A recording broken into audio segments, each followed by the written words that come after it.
ये एक ऐसा आज जो देश में स्थिति है और आज देश में जो अरविंद केजरीवाल जी की एक्सेप्टेंस है उससे इतना बुखला गई है बीजेपी और उससे इतना परेशान है बीजेपी कि वो ढूंढ रही है। हर रोज सुबह सुबह बीजेपी का कोई नेता कोई प्रेस कॉन्फ्रेंस करने आता है और अपनी तरफ से एक नया एक जुमला छोड़ देता है, एक नया स्कैम छोड़ देता है। ना कोई सर, ना कोई पैर, ना कोई सबूत, ना कोई उसके पीछे में तथ्य, बस सुबह आके कुछ ना कुछ झूठ मीडिया में आके फैला देते हैं और इनकी कहने पर जो है वो एजेंसी पीछे लग जाती है, कुछ ना कुछ समन इशू कर देती है। आप बताइए, इन्होंने शराब घोटाले की बात करी, शराब घोटाले को आज 2 साल हो गया, कितने सबूत सीबीआई और ईडी इकट्ठा कर पाई आज तक? हजारों अफसर इन्होंने जो है वो आम आदमी पार्टी के एक एक नेता के पीछे लगा दिए, छोटे से बड़े से लेकर हर ऑफिस के अंदर इन्होंने सैकड़ों हजारों जो है वो रेड्स कर ली। कितने ऑफिस, कितने ये सबूत जुटा पाए? कविता की गिरफ्तारी हुई, जो आपकी साउथ की लॉबी संभाल रही थी, उनकी गिरफ्तारी क्यों हुई? अगर आप आज देश में निकल जाएंगे और बच्चे बच्चे से पूछ लेंगे ना कि मनीष सिसोदिया अंदर क्यों है, तो वो बच्चा बच्चा आपको बता देगा कि पीएमएलए एक्ट के तहत जब किसी को अंदर डाला जाता है तो ऐसी धाराएं बना दी गई हैं कि बाहर नहीं आ सकते unless you are proven innocent. ये तरीका बीजेपी। क्या आजकल वो जो स्कूल आपने बनवाए हैं उसमें यही सिलेबस में है क्या? यही पढ़वा रहे हैं? लेकिन गुरुप्रकाश पासवान जी, आप था नहीं लेने दे रहे उनको। एक फौरी राहत कोर्ट से मिलती है कि दूसरा समन पर समन। भाई जब कोर्ट कह चुका है, जमानत पर है, क्यों इतने समन? वो तो कह रहे हमें पता भी नहीं है और आपका कोई काम नहीं है, आप रोज यही करते रहते हैं। उनको था तो लेने दीजिए थोड़ी सी। देखिए, सर्वोच्च न्यायालय का ऑब्जर्वेशन है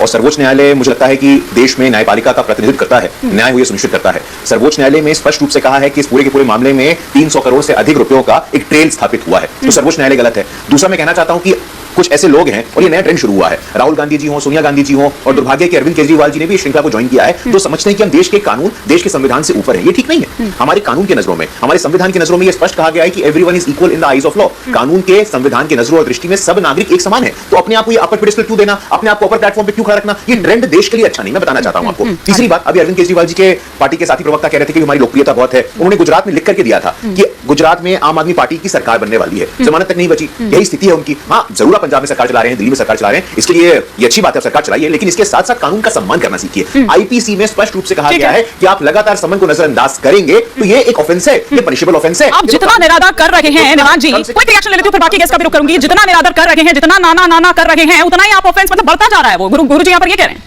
देखिए, अगर इनके हिसाब से चलें तो देश में सिर्फ एक ही पार्टी होनी चाहिए, बाकी सबको उठा के उनके केस लगा के अंदर डाल दो। ये इनका तरीका, इनके समझ। ये किस तरह की जिद है कि सही नहीं है, गैर कानूनी है, ये किस तरह की जिद है? जिद तो इसमें है ही नहीं। हम तो कोर्ट के प्रोसीजर के हिसाब से चल रहे हैं। माननीय मुख्यमंत्री जी कोर्ट गए, उन्होंने अपना पक्ष रखा, कोर्ट ने बोला कि ठीक है, आप उनको बेल मिल गई। उसके बाद अगर इनके हिसाब से देश चलेगा तो जो भी इनके खिलाफ उठने वाली आवाज है, ये तो नई कहानी है ना, ये तो नई कहानी है ममता जी। और ये बार-बार ये जो जिद पाले हुए हैं, क्या इनको पता है कि भैया गिरफ्तार तो होना ही है, तो उससे पहले जितना टाइम बाय कर ले, जितना उसको भुना ले, जितना पॉलिटिकल माइलेज ले सके, बकायदा रेफरेंडम करवाया है दिल्ली सरकार ने तो। जी हिमानी जी, धन्यवाद। अभी 2 विषय हैं। सबसे पहले मैं, जो मेरे भाई अभी बात कर रहे थे कि इन लोगों ने कुछ भ्रष्टाचार नहीं किया, शराब का कोई घोटाला नहीं हुआ है, कोई मनी ट्रेल नहीं मिली है। अगर ये सत्य होता तो क्यूरेटिव पिटीशन अभी मनीष सिसोदिया की खारिज करी आदरणीय सुप्रीम कोर्ट ने क्यों करती? जमानत मिल जाती, पहली बात। दूसरी बात, आज सत्येंद्र जैन की भी जो जमानत याचिका है वो भी एससी ने खारिज कर दिया, आज उनको आत्मसमर्पण करने के लिए बोल दिया। अगर नहीं हुए होते घोटाले तो सुप्रीम कोर्ट क्या ऐसा करती? Is that what he is trying to say? नहीं करती ना। सुप्रीम कोर्ट के पास साक्ष्य हैं, सबूत हैं, तभी तो जमानत खारिज हो रही है। तो इसका मतलब ये नहीं कि कोई पॉलिटिकल वेंडेटा है, कोई पॉलिटिकल वेंडेटा नहीं हुआ है। दूसरी बात, जहां तक माननीय अरविंद केजरीवाल जी का प्रश्न है, केजरीवाल जी को अभी जो बात चल रही है कि जमानत मिली है राउस रेवेन्यू कोर्ट से, मैं ये बात साफ कर देना चाहती हूं कि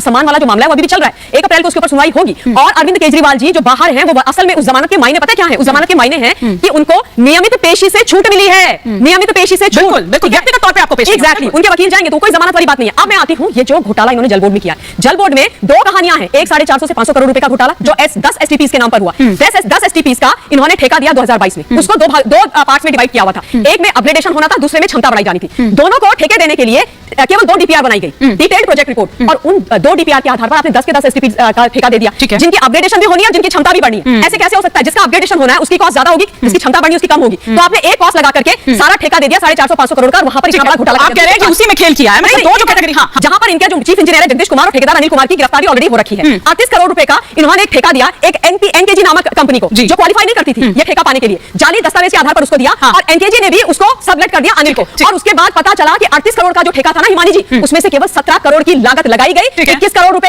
21 करोड़ वो गबन कर दिया। इस पर आऊंगी, लेकिन जरा क्विक रिएक्शन दुष्यंत आगर जी से मैं यहां पर ले लेती हूं। दुष्यंत जी, आप किस तरह से देख रहे हो? क्योंकि आपके राहुल गांधी जी तो ये कह रहे हैं कि एक बार सरकार बदलने दीजिए। क्या करने वाले हैं वो? ऐसा धमका रहे हैं क्या?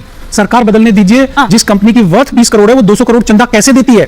जिस कंपनी 300 करोड़ रुपए के सालाना घाटे में है जो, वो 350 करोड़ का चंदा कैसे देती है? इनकी जांच नहीं होनी चाहिए क्या? और मैं आपके दर्शकों को बताना चाहता हूं कि ये जो पीएमएलए कानून बनाया गया था, ये हवाला और टेररिस्ट एक्टिविटीज में इन्वॉल्व आतंकवादी टाइप जो तत्व हैं उनके लिए बनाया गया था।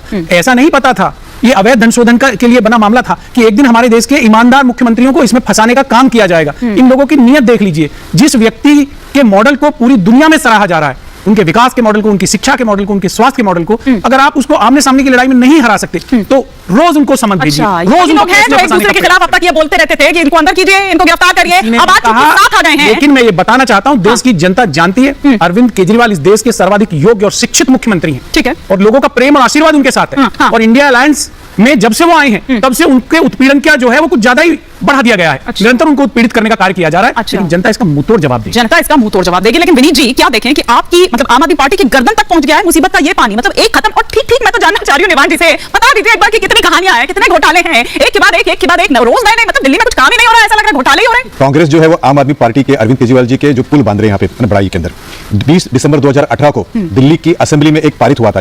उन्होंने क्या पारित किया था 20 दिसंबर 2018 को कि राजीव गांधी का भारत रत्न जो है वो वापस लिया जाए। क्यों लिया जाए? क्योंकि वो जो थे उनके कारण सिख नरसंहार हुआ। जिन्होंने राजीव गांधी जेडीयू ने बीजेपी के लिए क्या कहा आपको भी बता दीजिए। एक बार कंप्लीट करने देते हैं। हाँ, इंडिया में सीट फॉर्मूला सर, टीडीपी ने क्या कहा भी सामने आ रहा है, उस पर भी जाना, क्विक रिएक्शन आप गठबंधन करेंगे तो कोई दिक्कत नहीं है। अगर कोई दूसरे दल गठबंधन करेंगे फलाना ढिमकाना ये वो, अरे भैया आज के विषय पे रहिए ना, बोलने दीजिए। ठीक आज के विषय पे संबंधित बिल्कुल मुद्दे पे ही रहिए। राजीव गांधी जी का जो इतना अपमान करता है, शीला दीक्षित जी का जो अपमान करता है, चिदंबरम का अपमान करता है, उसके तारीफों के पुल बंद जाते हैं। अच्छा ठीक है, कौन व्यक्ति है ये? राहुल गांधी कौन है? ये राहुल गांधी वो है जो शक्ति के ऊपर जो है ताना कसता है। शक्ति के साथ में लड़ाई करने की बात कौन कर रहा था? मेरे हिसाब से तो शुंभा निशुंभा रक्तबीज चुंडा इस तरह से महिषासुर करते थे। तो क्या सामान्य आदमी, मेरे जैसा जो सामान्य आदमी है, वो ये सोचे कि इन लोग उन्हीं के साथी हैं जिनको हम महिषासुर कहते थे, जो शक्ति का विरोध करेंगे? यानी ये जो लोग जो, और आखिरी बात हिम्मत रखिए, उन्होंने जो बोला ना ये हरिवंश राय बच्चन की सीबीआई याद आती है और जो आपका ये जो वो शक्ति है जो सरकार की शक्ति का दुरुपयोग करके आप लोगों ने देश के संस्थानों को कमजोर करने का कार्य किया है, उसका मुंह तोड़ जवाब आने वाले चुनाव में जनता आपको देगी।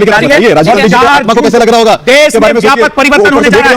4 जून को भारत बदलेगा, आने वाली सरकार को बदलेगा, आप देखते रहिए। फिलहाल तो सर आपका झूठ चलने वाला नहीं है। फिलहाल तो यहाँ रहते हैं, फिलहाल तो यहाँ रहते हैं। निवान जी से मैं ये जानना चाह रही थी, निवान जी ठीक बता दीजिए कि कितना है, रोज नई नई कहानी सामने आ रही है, और ये किस तरह का हट है, ये किस तरह की जिद है कि आप लोग बोलते थे भैया ये गैर कानूनी है, ये अवैध है, मतलब ये तय करने वाले मतलब आप उन पर भी सवाल उठाएंगे तो फिर? मैं बिल्कुल समझ सकता हूं जो आपकी उत्सुकता है जानने की कि कितना है। मैं आपको आज बता ही देता हूं कि कितना बिल्कुल। आपने सवाल पूछा, मैं आपको जवाब दे रहा हूं कि कितना है। इतना है कि इन्होंने कहा था कि 2 करोड़ नौकरियां देंगे, आज 10,000 युवाओं को इजराइल भेज रहे हैं, इतना है। इन्होंने बोला था स्मार्ट सिटीज बनाएंगे, आज जो है पाकिस्तानियों को भारत में बसाने की आवाज इन्होंने कहा था महिला आरक्षण बिल लेकर आएंगे, आज चुनाव से पहले महिला आरक्षण बिल लेकर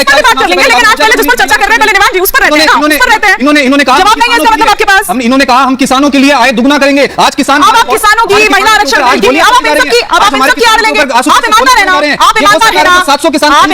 बैक टू बैक आंकड़ों के साथ जो झोलझाल करने की कोशिश करते हैं। हम बचपन में सुना करते थे स्कूल में रट्टाफिकेशन, ये बीजेपी के प्रवक्ताओं को रट्टाफिकेशन की क्लासेस दी जाती हैं। इनको कुछ नहीं पता केस क्या है, इनको कुछ नहीं पता आंकड़े क्या है। हर रोज सुबह इनको कुछ ये इतने करोड़ बोल दो, अच्छा ये कम लग रहा है, इतने हजार बोल दो, चलो अच्छा कोई बात नहीं 1 लाख करोड़ रुपए बोल दो, तुम्हें कौन पूछने वाला है। ये इनका तरीका है स्कैम्स को जो है वो ओपन करने का। जीरो स्कैम्स है, कोई तथ्य नहीं है, 2-2 साल इंक्वायरियां करते रहते हैं, ये चक्कर कटवाना चाहते हैं, नेताओं को काम करने नहीं देना चाहते। ये अगर आप दिल्ली की बात करोगे, दिल्ली के सांसदों को गांव में घुसने नहीं दे रहे, कॉलोनियों में घुसने नहीं दे रहे, हर काम को रोकने की कोशिश करते हैं। ये मोहल्ला क्लिनिक के अंदर इन्होंने मोहल्ला क्लिनिक के अंदर दवाइयां बंद करा दी, स्कूल के अंदर बेंचेस खरीदने बंद करा दिए, हॉस्पिटल्स के अंदर डेटा ऑपरेटर जो होते हैं बैठ के एंट्री करते हैं उनको हटा दिया कि कोई काम ही नहीं होगा। ये नियत है इन लोगों की, ये कर्म विरोधी लोग हैं, ये काम करने में यकीन नहीं करते, जनता इनको खदेड़ने वाली है इस बार। जी शिवानी जी मैं बोलूं? जी बिल्कुल, बहुत बढ़िया चीजें हैं। सबसे पहले 2 लाइनें लिख ली मैंने, बैठे बैठे मन कर रहा था कि चमत्कारी भ्रष्टाचारी खा गए दिल्ली सारी की सारी, और दिल्ली वाले समझ ही गए होंगे कौन है ये चमत्कारी भ्रष्टाचारी जिनका जहां आप हाथ पड़ जाता है वहां से 15, 20, 100, 200, 400, 500, 1000 करोड़ रुपए ऐसे चुटकियों में गायब हो जाते हैं। अब इन्होंने बात करी अभी कि भाई ये भाजपा वाले आते हैं कुछ भी फिगर दे देते हैं। बुच्ची बाबू गोरिंटला कौन है भाई? भारतीय जनता पार्टी के कार्यकर्ता नहीं है, ईडी सीबीआई के व्यक्ति नहीं है, वो के कविता जो अभी जेल में है, जिसको